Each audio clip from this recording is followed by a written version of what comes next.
We have arrived. This is Webb Parton, your host, and we welcome you to the Free Range Dogs podcast. This is a place where we stake out a shady spot and talk about all things dog. Find yourself a soft piece of grass, spin a few circles, plop down, rest your feet, and join us in this joyful conversation.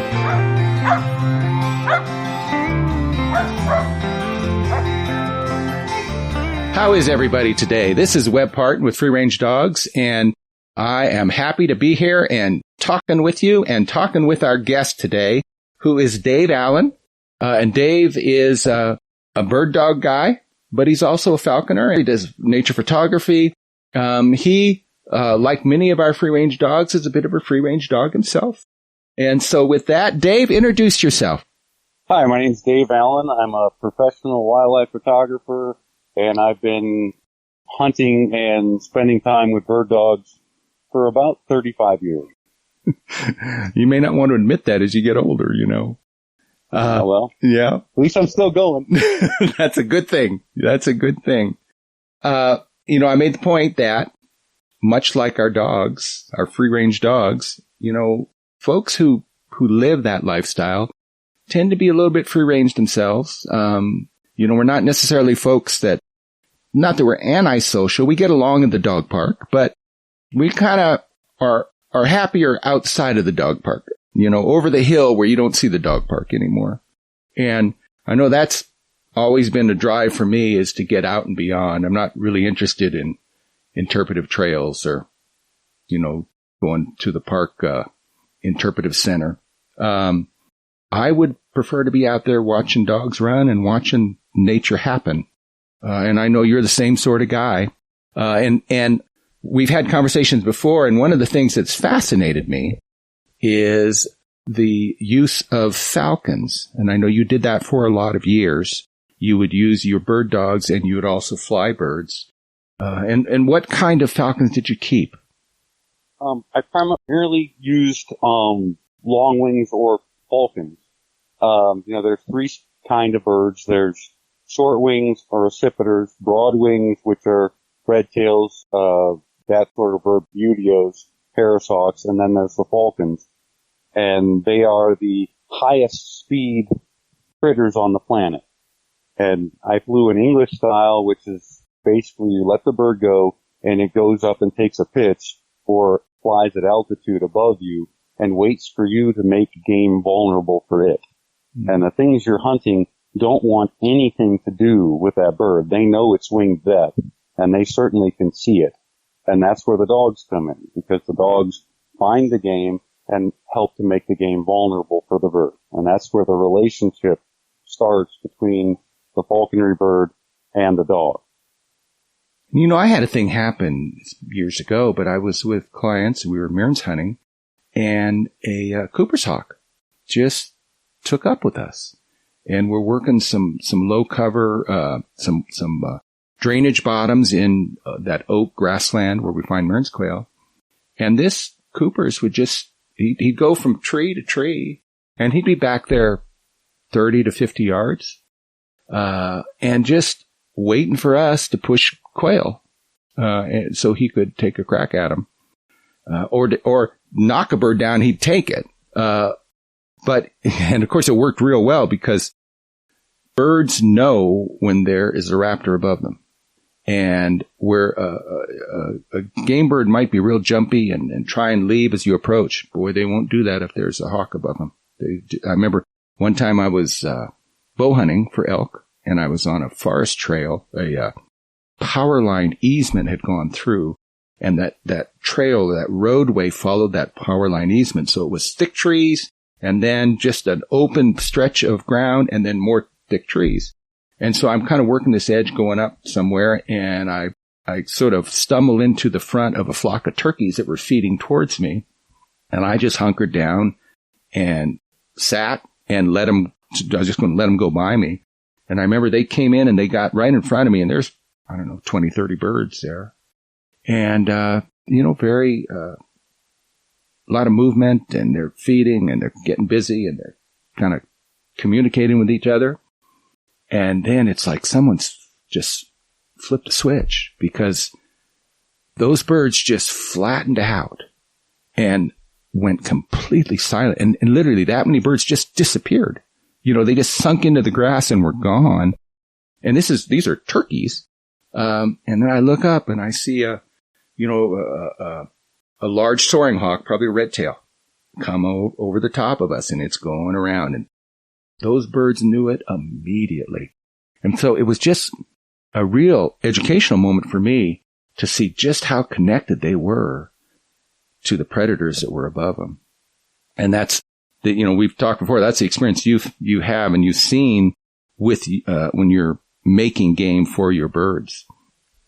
How long does it take to make that connection for a bird? Well, all birds, just like all dogs, are different. Some dogs come out of the box knowing exactly what they are from the very moment they hit the ground, and other dogs take years. And it's the same thing with falconry birds. Some birds, basically 80% of young raptors, after they fledge from the nest, die within their first 6 months. So, and we call those 80%ers. And the 20%ers are the ones that are a little quicker on the uptake. And, they only have about 3 days to learn how to make a meal, on a regular basis from the time they leave the nest. So when you're talking about creating an opportunity and them plugging in, when you take a young bird and you show it a consistent way to make a living, it doesn't really want to go looking for another one. It knows that that's not necessarily a healthy move. And that, relationship of you supplying consistent game, starts building the bond. And there's also joy for them. You think about what your dogs do when you pull out a pair of boots that smell like the field, or, they hear the click of a shotgun. They know what's going on, and the raptors aren't that much dumber, and they really, really enjoy what they're doing. So all those things bond, and I suppose that's not really different than the bond we develop with one another in the field. Mm-hmm. Mm. Well, I know you watch a bird of prey take game, go to the ground with it, mantle over it, and you see that the chest moving and that respiration, and it's just like, it's adrenaline. I mean, that's what it looks like to me. It's just they are really, really engaged in that. That is their life, is to hit something in the air and feel that and bring it to the ground. All the birds behave differently, and the ones that really get it, that really think it's fun, a couple birds that I've had were hand-me-down birds. They weren't birds that the first falconer that had them could deal with them. Their personality wasn't such that they were successful with that person. And I did very well with these two birds over the years, and both of the birds had been lost and had spent time out in the wild trying to make a living on their own, before I had gotten them. One of them was out in, Southern California for about 3 months.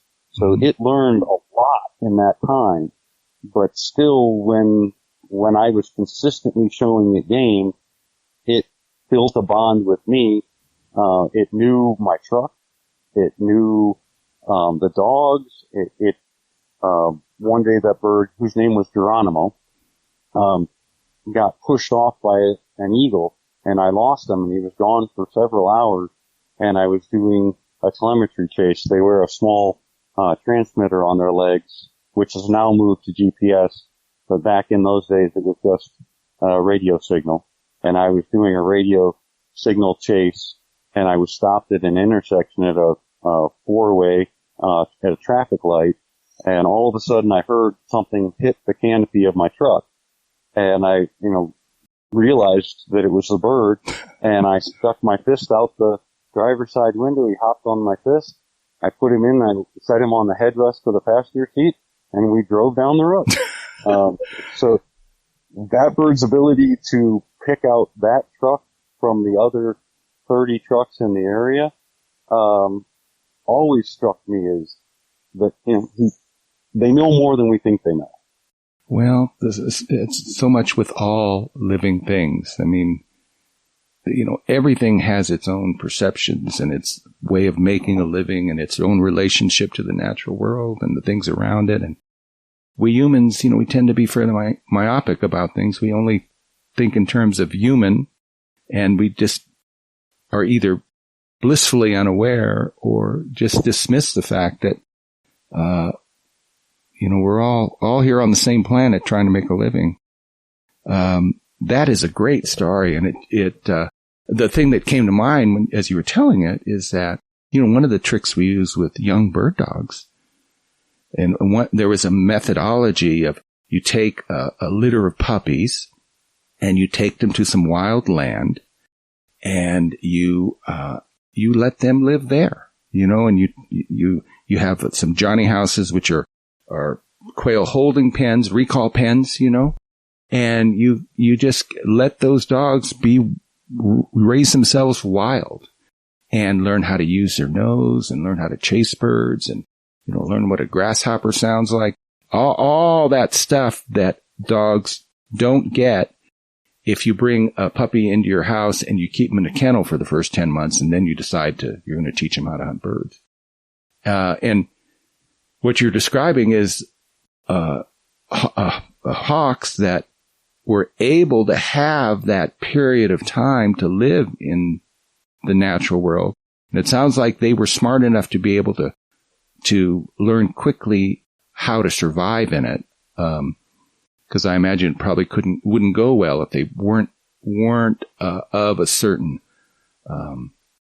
if they weren't free range dogs themselves, if they didn't have that ability. There's a lot of things going on for them.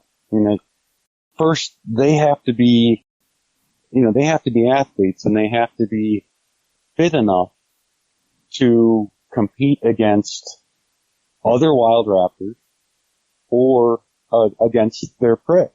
And for a bird to come out of the nest or out of, being raised in captivity and get that fitness on them and make all the connections they need to make and understand what opportunities pay off and what opportunities don't, that takes a lot of doing for them. And, that's why so many of them fail. And whether that is selective breeding like in puppies, it has to be some of that. You got, how many generations do you have between whenever, that species came into existence and now? Many, many generations of birds. Now, can you selectively breed a bloodline of birds, meaning you have parents that have that stuff that they need? I don't know what it takes to breed a pair of falcons. Well, that's an interesting thing because for many years, the entire North American falconry breeding projects were to produce large falcons, and the females are a third larger than the male. Mm-hmm. The reference word for a male is called tiercel, which means he's a third smaller. And, the falcon is the female. But they were sending these birds to Saudi Arabia, and, Saudis would pay huge money. So we would get the leftovers because they didn't want the males. So most of us flew males because they were, a tenth the price.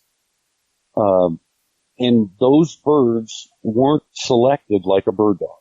You can't go, my dog is out of, guardrail and, sure. They don't have that. And basically the birds that fail as hunting birds end up being the breeders. So for falconry purposes until very recently, that was never looked at.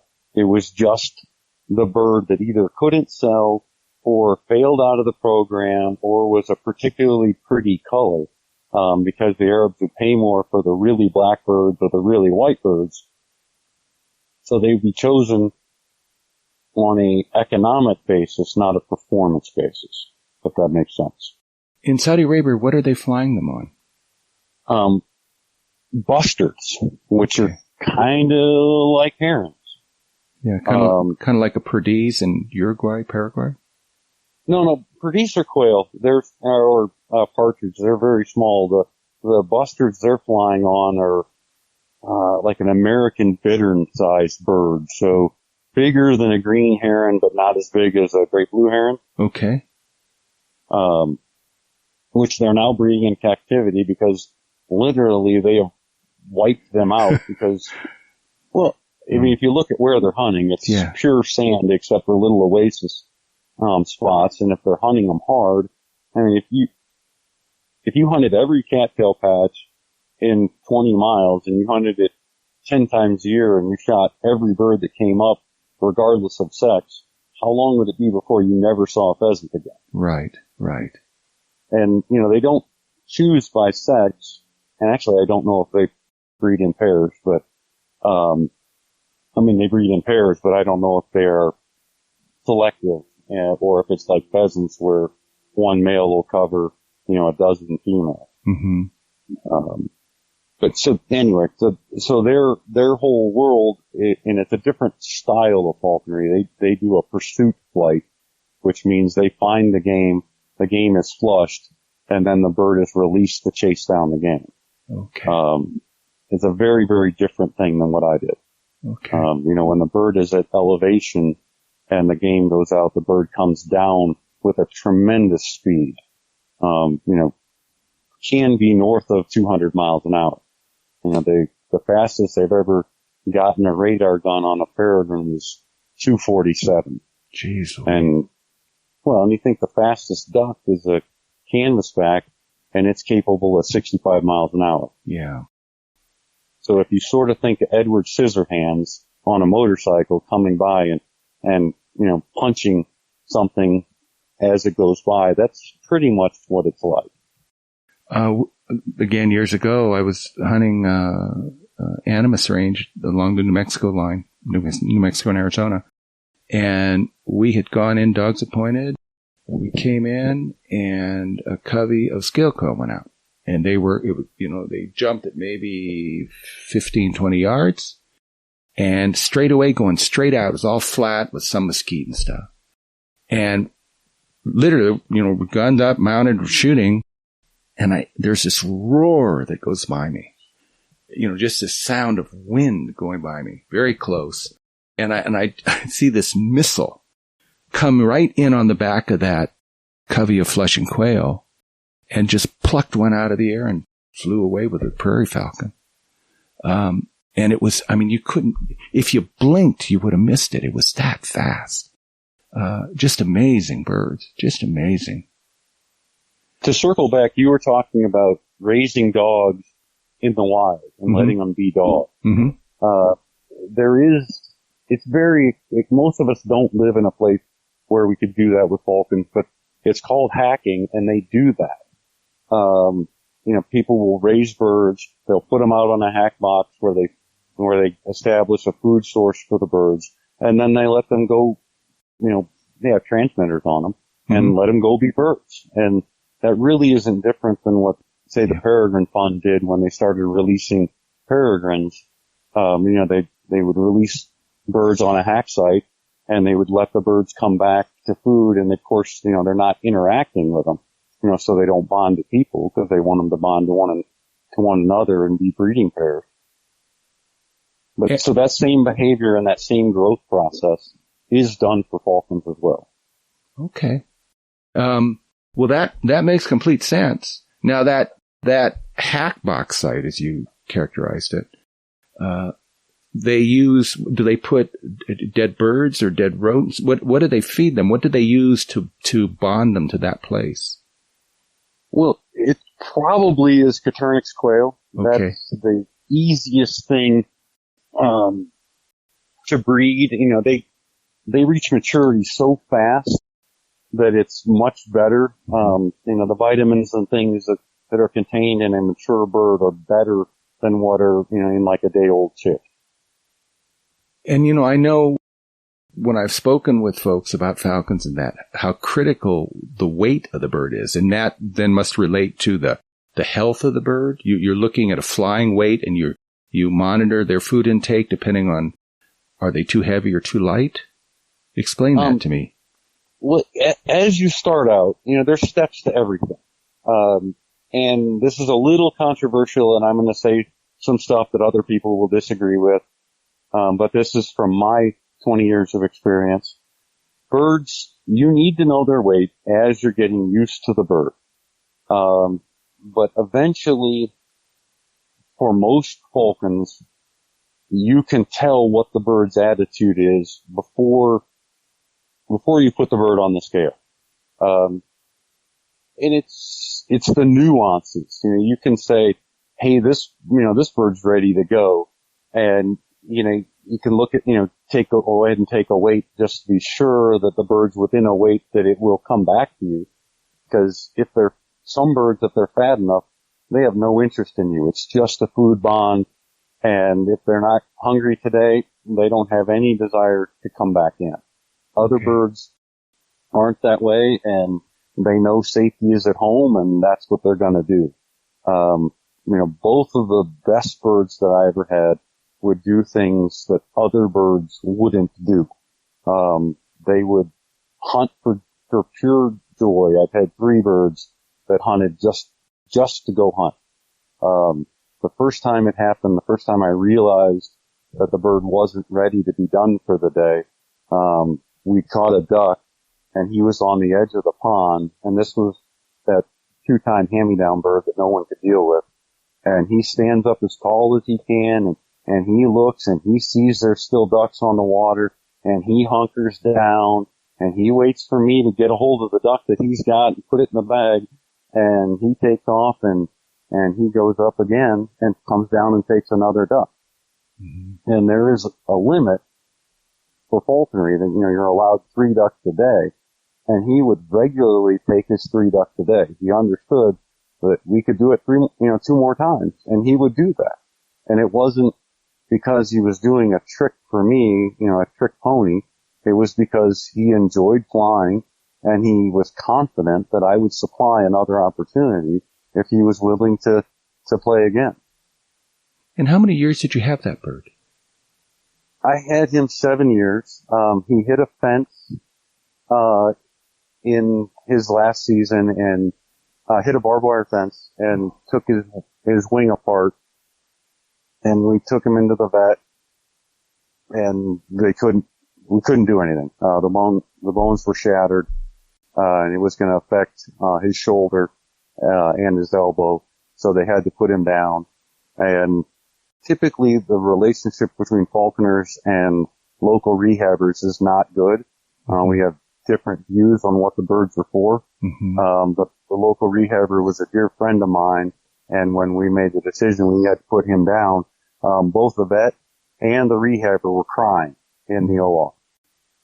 And I'd had a bird hit a fence maybe 10 years prior to that, and the barbed wire went in between the radius and the ulna, and the bird wrapped around the wire and got up there.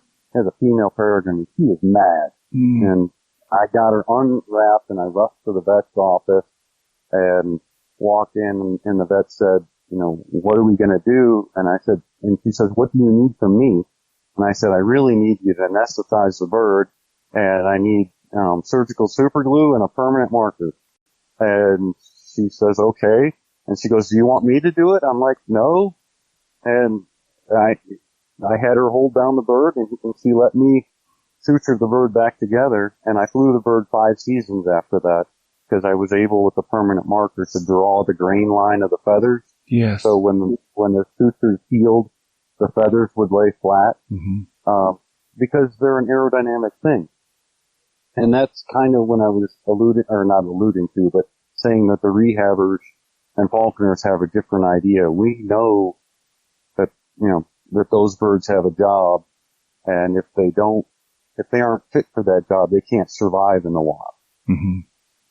And, just having them, education has value, and having birds in captivity so people can go see them and be enamored by them and know they're worth protecting has value. But, that's not what I do. And that would be very hard for a bird that loved to hunt, then to be sidelined and become a display animal.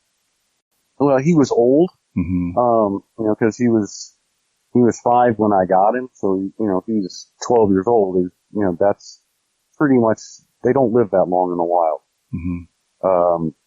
And they basically, the vet who's very experienced with raptors says he'll never even learn how to walk. We take that wing off. Yeah. And he says with the bone being exposed, it's really hard, with infection and other things to get that back to the point where it even just be able to be held up by him. And everything on them is so much finer than dogs. I'm sure you've had to put a dog back together or had a dog put back together. Many times. Yeah. I just did it to my 11-year-old on this last hunt. She caught a loose piece of wire out in the field and took 9 staples down her back. So, the birds live in a dangerous world. Yeah. And, wire, to us, wire isn't a thing. To them, it's a huge detriment because nothing in their world is a 16th of an inch in diameter and literally you'll take their wing off. Everything else, everything in the natural world bends at that point. Yeah, I've cursed barbed wire most of my life. The crotch on good hunting pants, get back to the trailer and you get out the staple gun, you put dogs back together, hit across the chest or shredded ears. Or how many birds do you think in the wild do we lose to barbed wire? That'd be an interesting, unknowable. Some of it's knowable. Maybe not for falcons, but certainly for sage grouse. If you remember, maybe 20 years ago when they started getting worried about sage grouse, when they go do collection studies, they go to the flooded alfalfa fields, where the sage grouse would pile in, and they'd walk under the power lines to pick up age specimens. Because so many of them hit the power lines. Because there's just nothing in their world like that. Right. And you talk to if you ever get the chance to talk to a Scottish gamekeeper, they talk about just how much a single power line pole changes the density of red grouse because it gives the raptors a place to sit and watch for the birds.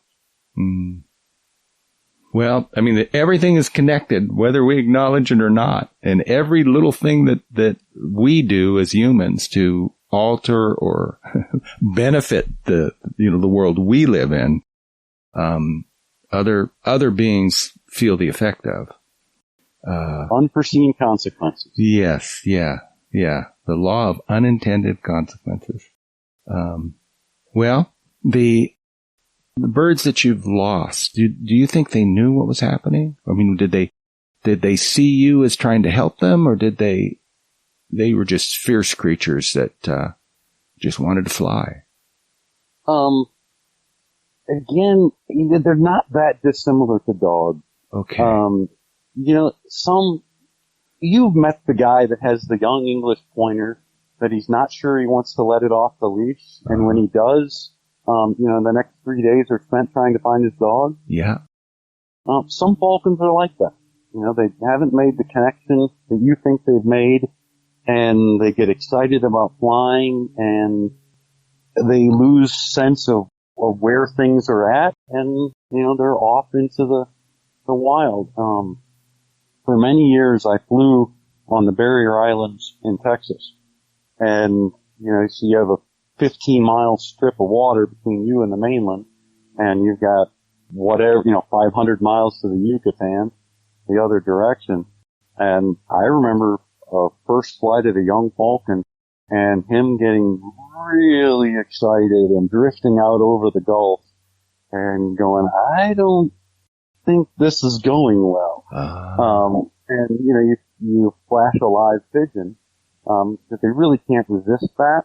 And, got the bird back in, but it certainly wasn't the training session that I affected, and lots of times you'll have wild raptors come in to see the new bird on the block, that's coming into their territory. And, South Texas, at least the Texas coast, the vast majority of North American peregrines migrate down through that funnel that Texas is.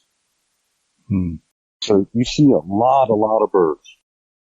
Well, that's the exact same method that bird dog people use for bringing a wayward bird dog back.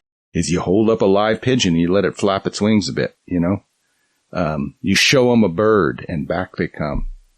That's really interesting. So it's really it's very, very similar in interactions and connections and those sorts of things. In many ways. You and I have talked about the relationship between the dogs and the falcons, and asked if they recognize their own dog and how all that works. And I told a story about an old female peregrine that I had that, the world is not the place it was when I started this. 30 years ago, I knew places that held, dense enough populations of pheasants, in open enough country that I could literally turn the falcon loose and be 90% sure that I was going to have the bird find a pheasant and make it vulnerable to the falcon during the falcon's attention span. And every bird's different. Some of them are 15 minutes. Some of them will give you an hour. Some of them will give you more than that. But this bird will give you an hour. So she's going to fly around, 800 to 1,000 feet above you, waiting for something to happen for an hour. And if the dog doesn't make the game happen, she is going to hit the dog. Just when she gets bored, she is going to come down. And this is a dog that dog's name was Maggie, and you would have met Maggie when we first started hunting together. She was an old short hair, a hand-me-down short hair. Buddy of mine tried meth, and 3 months later I had his dog. I was going to find the dog a home, and at 14 years old she died in our house. So she found a home, and it's because Kristen's got a bigger heart than me. That's my wife. But anyway, so that dog knew the falcon was coming, could hear the wind through the wings like Webb was speaking of, and would try to run away. And it's like, dog, you have no prayer. You might as well just hide, because she's coming, and she's going to smack you in the back of the head. And he never, the falcon knew. And if the falcon had wanted to cut that dog's head open, she could have. And didn't. And does she hit with a closed talon then? She must a club? Must hit with her palm. Yeah. It must be with a palm, because they'd break a digit if they hit with a closed fist. Okay. And, their talons are a little bit helical, and the inside edge from the tip on back is as sharp as a knife. I have seen ducks split from their vent to their neck. Wow. An entire breast muscle taken off. Wow. Right off along the sternum. It's like, well, bird's not flying again.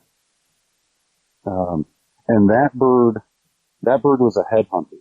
She would literally decapitate birds and decapitate ducks in the air. So she knew to hit them a certain way, to kill a certain way.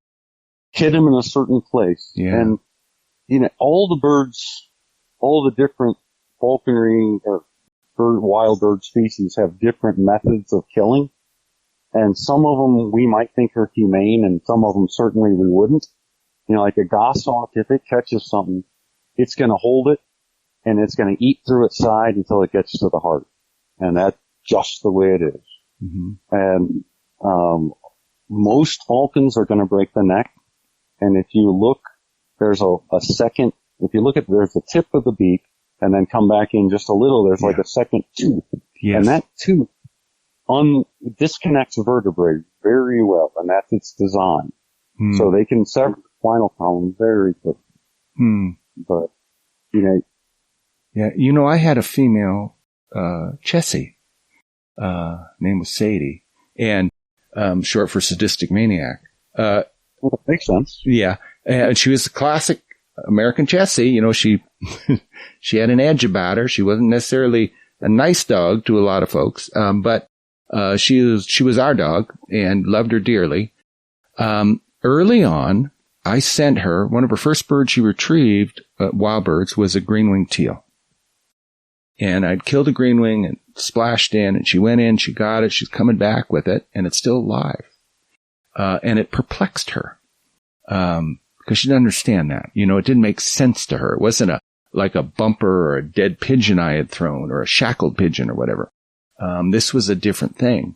And she developed a method of killing. And in her life, I don't know how many doves she retrieved.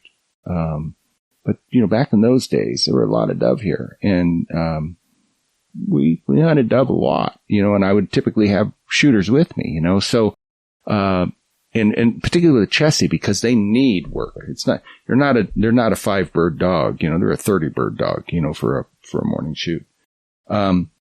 You would shoot a dove, or someone would hit that dove, and it would go down, and she would run in, scoop it up, come back. There was never any visual sign that she was calculating anything or doing anything. It's just, you know, head down, scoop, wheel, come back. And when she'd come back, right behind the wings, the spine would be severed. And she did something with like a back tooth, where she would just pick it up and just one little just simple, yeah, and she had it down to an art. I mean, it was just like a surgeon had just made that cut, you know, and you could look, you pluck the bird and you'd see there'd been a little bit of bruising. The bird was still alive when that pressure was applied. But underneath that bruised skin, there was a severed spine. Now, nothing I did. I mean, it just, and I don't know that it was generational, and maybe there was something in her genes that told her to do it a certain way, but maybe she just figured it out too. She's a pretty bright girl. But what you're describing, the same thing that the falcon did. You know, it's a particular way of killing that worked for her. And, you know, falconers all have their own ideas, just like we all have our own ideas about dogs. And some falconers don't allow their birds to kill their quarry, thinking the birds will then be more reliant on them. Other falconers think that the bird needs to kill everything. And the most important thing for the bird is to not get hurt in the struggle. Because generally the falconers are asking the falconer birds to kill something much larger than what they would naturally be taking. Mm-hmm. You know, you say a falconer bird weighs 1.5 pounds, a tiercel peregrine, or a tiercel hybrid, tiercel peregrine is smaller than that. And they're catching a 4.5 pound mallard. And you're asking them to basically get in a prize fight on the ground, if the bird's not dead in the air. So getting there and making sure the bird doesn't get hurt, I always felt was part of my job. And letting them understand how to kill, so if they got loose and, you know, they were out on their own, they wouldn't starve to death. Mm-hmm. And connecting as many dots as you can connect to them. But it's opportunities. And I think you're speaking to some of that. You know, the weekend warrior dog, the dog that gets to hunt, you know, 3 days a year, is never going to be the dog that it would be if it was with, you know, a free-range human that was allowing that dog to have, you know, 100 opportunities a year. Yeah. Yeah. Well, I mean, that's a good point to focus on here, because, one of the things that I'm, you know, kind of curious about is that, because I talk with so many different people over the years, and some of us are willing to make sacrifices to live a certain way, or to do a certain occupation, or to be in a certain place. And, I don't know, I'm speaking to you now, you're in Montana, Great American West, and that's by choice, you know. You've been able to structure your life in a certain way that you've been able to do the things that you love. And that's not easy. You know, speaking as someone who's didn't have a lot of ambitions, as a young boy other than to watch a bird dog disappear over the hill, you know, I have no complaints. I have really pretty much, as my wife often points out, pretty much done everything I wanted to do, you know, but not without a cost. And I don't think that I could have, certainly I know that, I couldn't have lived the life I've led or had the dogs I've had if those things weren't important to me. And those very things that I admire in a dog and that I, nurture in a young dog and the partnership that a dog and I develop along those lines are all predicated upon sharing the same passion, sharing the same love. And I know you are a kindred spirit along those lines. And so, what has that meant to you to live with your birds? What did they give you? I still have nightmares that I'm going to have forgotten to feed one, because they're so reliant on us. Yeah. And it is so much falconry at the level that I practiced it is very difficult. And it is, in order to have a bird be fit and stay fit, it's just like us. We're not going to go outside and run a marathon the first day that we put on running shoes. That's not the way we work. It's not the way they work. And they get fit way faster than us, but they still need that time. And, the federal government regulates waterfowl falconry season to 107 days.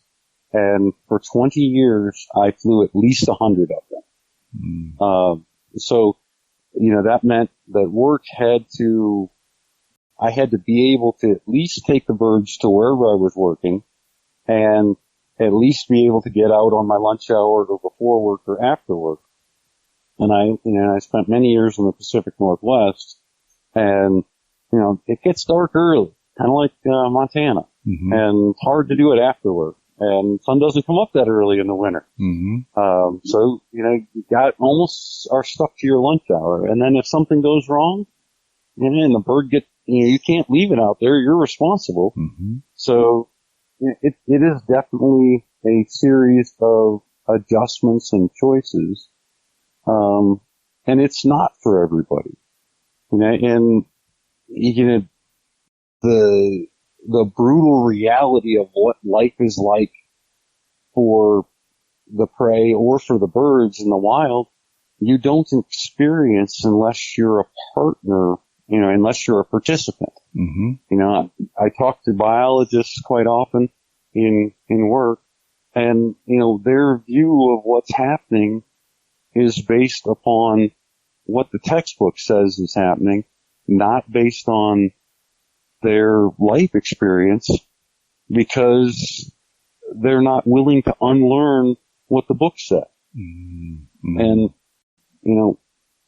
I've known you for a long time, Webb, and I know that part of my view on dogs changed because of the first time we met. I grew up in a world where bird dogs were tools and bird dogs lived in kennels outside and they weren't fit to be in the house. And that was, that world. And I'm sitting here on the sofa with a cup of coffee and a 6-year-old French Briton sitting under my knee, asleep while we're talking, and the other one 5 feet away from me. And, I never fly anywhere anymore, because I got my girls and the dog's gotta go with. And I won't put them in a kennel and, because I've had horror stories. And, if you think it's hard to find a good kennel for a dog, think about how hard it would be to deal with a bird of prey that, breaking feathers is, basically, if you can't replace them, that bird's done for the season. And they're much more fragile than and it's not something that people are used to. When somebody walks in your house and there's a shelf perch on the wall and there's a, black deer falcon sitting there, they're like, oh my God, what is that? Yeah. And we bought a house in Corpus that had a central courtyard. The man had gone to Vegas and won it big. And he was from the Ozarks, and he built this house on the water and got himself a boat named Po No Mo. And, I like that guy. Yeah.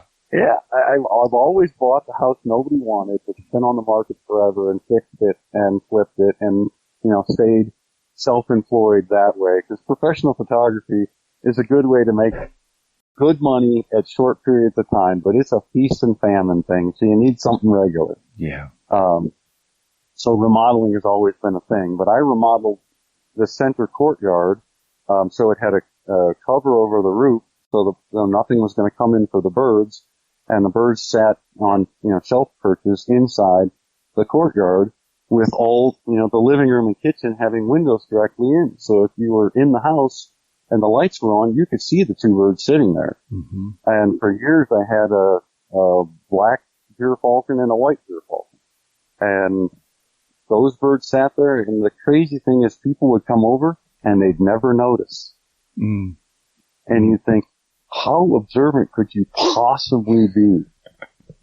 And I had a English setter, or an English pointer, sorry, that, she was one of those dogs that never wanted to be disobedient.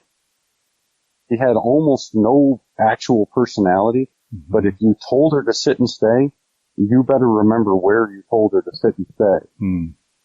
And she would sit on a bed under my desk and stay there, when people would come through the house, and they would never realize that the dog was there or the birds were there. Mm. And I think these are not Webb's free range people. These are not people mm-hmm. that could be turned loose in the wild. They would not survive. Mm-hmm. Mm-hmm. So good thing for grocery stores.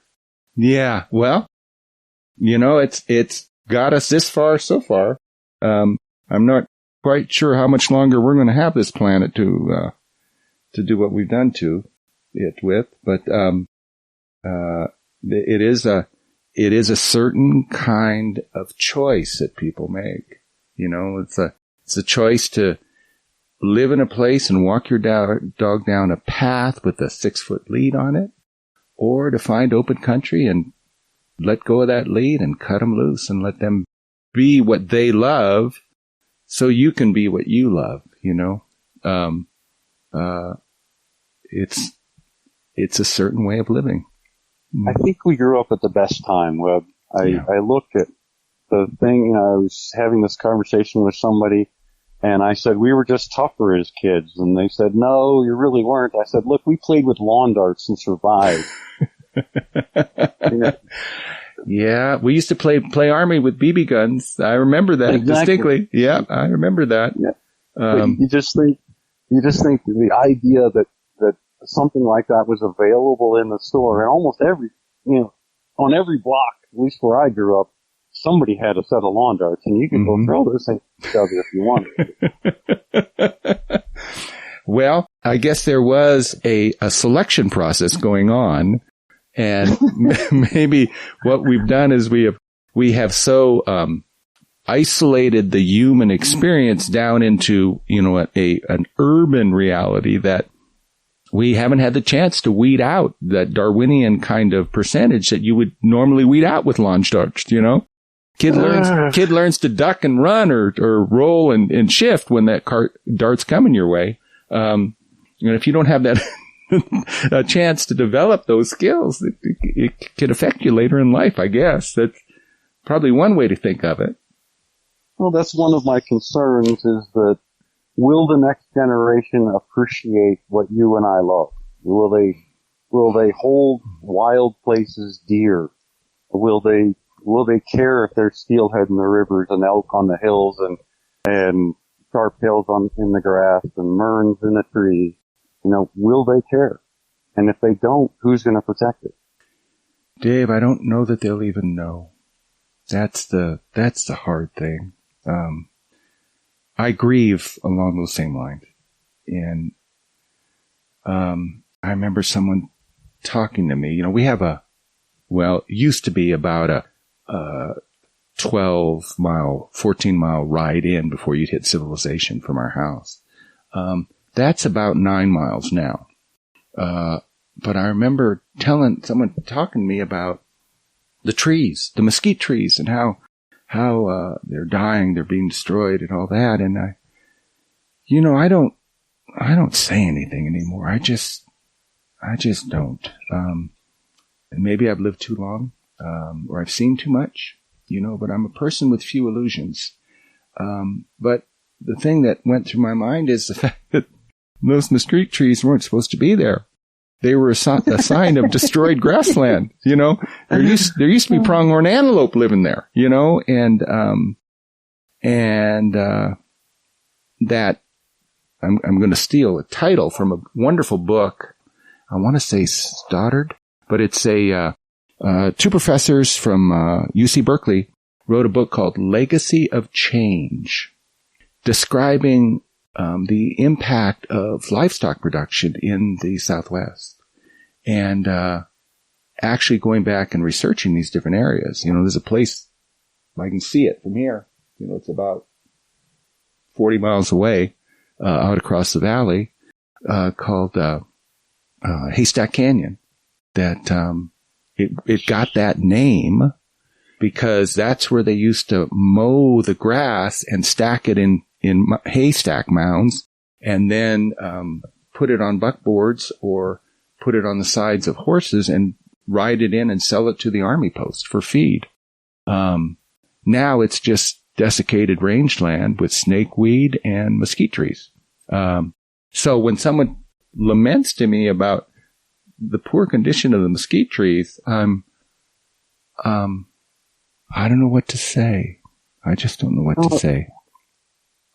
Last year I was headed to the Dakotas, and there was a billboard for a farm for some type of product. I have dyslexia and I don't read well, but it was an anti-pheasant billboard that they were producing a variety of wheat that the sprouts were not useful for the pheasant or it couldn't be digested. Jeez, and I was like, this is insane, and I don't know. It never got publicized, but the southwest corner of North Dakota used to be the best public land pheasant hunting available. And if it took you 15 minutes to have your birds, you weren't much of a hunter. The last time I hunted there, I ran 2 really good dogs for 8 hours and never moved a bird. And when we finally did move a bird, I didn't have the heart to shoot it. Mm-hmm. And found out that they were using a herbicide that had killed all of the insects. So and they'd done it for a couple of years, and all of those chicks had nothing to eat. So it wasn't that they weren't producing, it's that the hoppers and things that they needed were gone. Yeah. And you went from seeing pheasants everywhere to not being able to find one. And my understanding is that product is no longer being used and that area of the world is coming back. But we don't do a lot to benefit wild critters, do we? No, but I, because as I said, I don't have many illusions. I've seen too much. I'm too old. But I do know this. The planet has an amazing capacity to heal. An amazing, beyond anything we mere humans can do. And, we tend to think in terms of our lifetimes and our small piece of interaction on this piece of heaven, this round globe that we've been privileged to be born into. And so, I can get upset about the devastation I see around me and the fact that the young people don't even know they don't know what devastation is. They don't remember what it was. Or I can trust that it's going to be okay for them. and that this planet is a living thing, and it will find a way, maybe not in a time span we understand, but I've got to hope that that this planet is capable of sustaining the damage we do and then moving through it.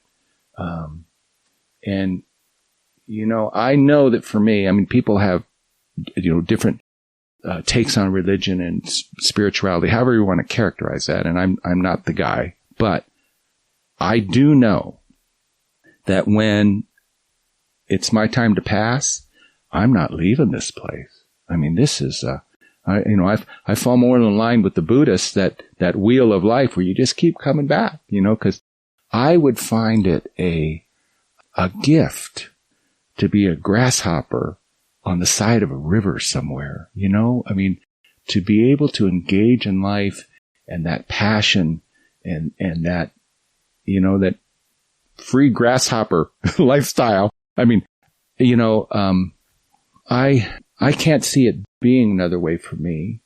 And I'm hoping that as more humans come along, they'll realize those things too. They're always going to be a percentage, always. And that percentage has the moral requirement to live by example, to show others the things that you love, and to be able to let others see that there's a passion out there, even if they don't understand it at that point.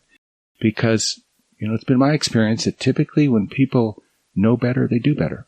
So that's my hope for the world. I'm certainly, you know, kind of on the backside of that curve. You know, I've lived a very full life. And I, as my wife will tell you, I've done basically what I wanted to do. So, as many dogs can attest. And that's maybe a good way to leave it, so that we don't leave people lamenting what is gone, but hoping for what the future. But if you know, there's hope, and you know, maybe it's not the narrative that people are saying. And as you said, you know, the planet does have an amazing ability to heal if we give it the opportunity. Yeah. You know, I mean, I grew up, my youngest years were in Gary, Indiana, Munster, Indiana, you know, where snow came down gray because of all the ash from the steel mills. Yeah. And, you know, I would hear these things about Eskimos being light blinded from the reflection off the snow. And I'm like, how is that even possible? It's the color of asphalt. Yeah. And, you know, never saw a peregrine falcon in the wild. You know, DDT had pretty much wiped them off the face of the earth, other than the birds that were held for falconry.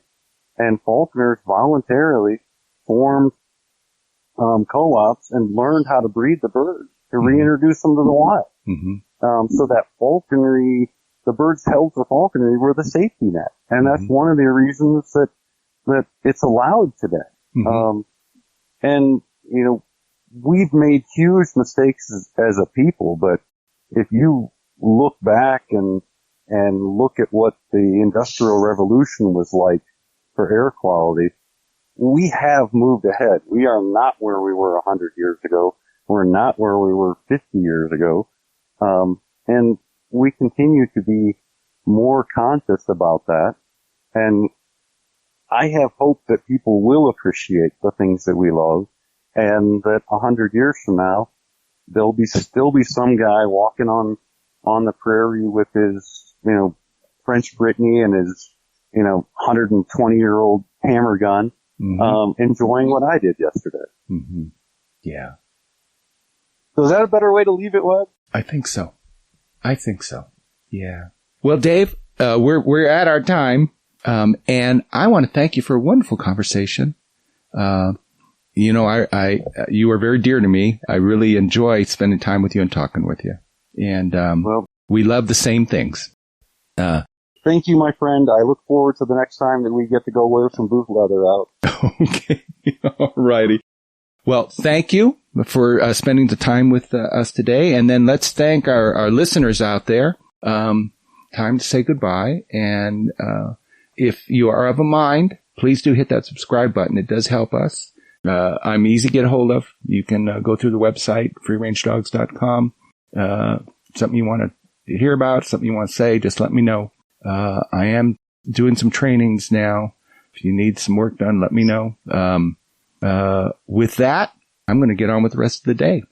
And Dave, give my best to your lovely bride, and go and walk and push some birds free tomorrow there in Montana. I wish I was with you, buddy. I wish you were too. Talk to you soon. All right. Take care. Bye-bye. Thanks, bud. If you like this episode, I invite you to visit our website, freerangedogs.com. It's where you can find the stuff you need to live the free-range dog lifestyle. I want to help you with that. Book a consultation call or an in-person training, attend one of our ongoing events, or join our online membership program. We got it all on freerangedogs.com. All right, it's time to head back to the truck and the water bucket for the thirsty dogs. This is Webb Parton signing off, wishing you the boundless joy that comes when you share the outdoors with your best friend.